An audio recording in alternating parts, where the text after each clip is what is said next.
Hi guys! Ngayon nga pala ay magpiprito tayo ng isda. Magluluto tayo ng buro at pritong gulay. Ayan guys, inuna ko na munang prituhin ang tilapia. Diyan din ako magpiprito ng gulay. Kita nyo yung kawali ko guys. Matagal na yan, siguro mga 5 years na. Maganda kasi magprito doon dahil hindi dumitikit ang isda. Susunod ko namang hiwain itong talong guys.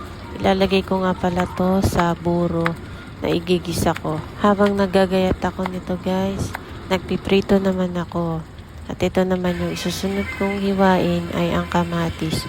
Maliliit lang na kamatis. Nagtataka ba kayo kung saan galing ang buro ko guys? Binigay nga lang pala sa akin yun ng aking ninang sa kasal.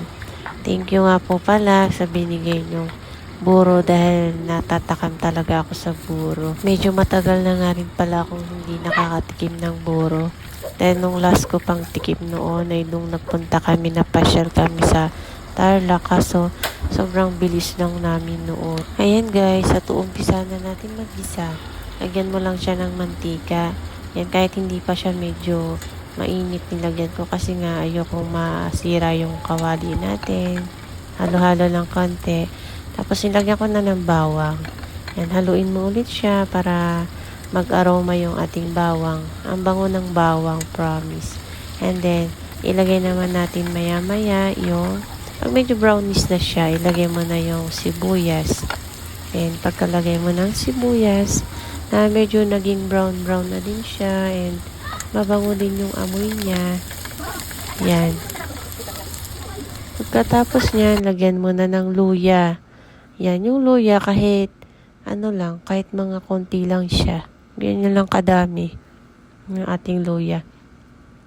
Pag nag-brown-brown na din siya, ilagay mo na yung kamatis.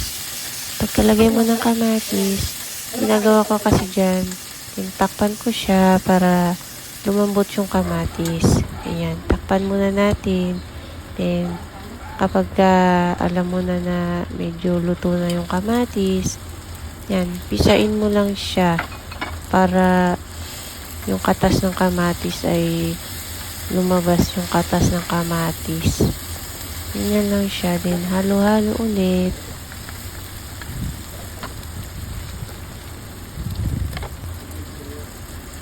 Ayan guys, tapos isunod mo nang ilagay yung buro. Ang ginagawa ko dyan guys ay pinatutuyuan ko talaga siya para masarap siya. Yan. Ilagay ko yung isang buro na plastic, yung pangalawang buro. Ilagay ko na din.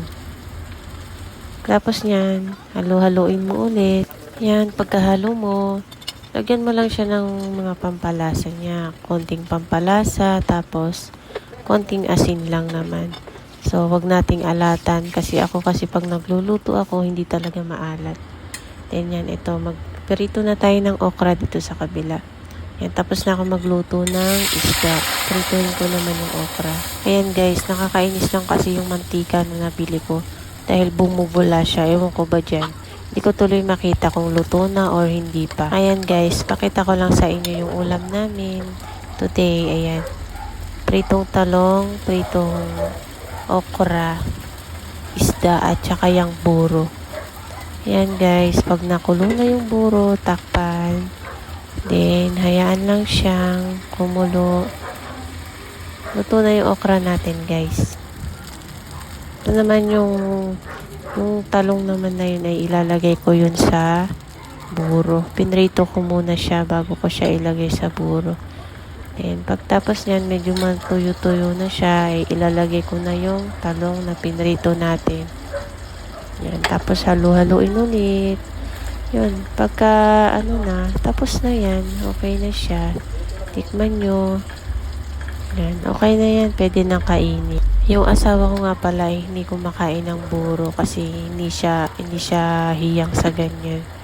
Dahil nag-allergy siya kasi allergy siya sa hipon. Yung buro na yan ay burong hipon. Ayan. Pero yung mga anak ko, pinatikim po naman sila niyan. Pero gusto naman nila. Sabi nila ang sarap daw. Kaya ayan. Kakain na kami guys. Tcharan! Ito na tayo. Kaya tayo tumataba ng tumataba dahil ayan ang kinakain natin. Ito nga pala ang favorite na ulam namin. Lagi namin ulam yan, yung fritong okra lalo. Yun kasi yung laging favorite ng mga anak ko, yung fritong talong at saka fritong okra. Sinasawsaw nila sa suka. Pero dahil meron tayong bagoong, nilagyan ko ng kalamansi. Kaya yun yung sawsawan natin. Yung nasa gilid naman, yun yung niluto natin na buro. Yummy, yummy!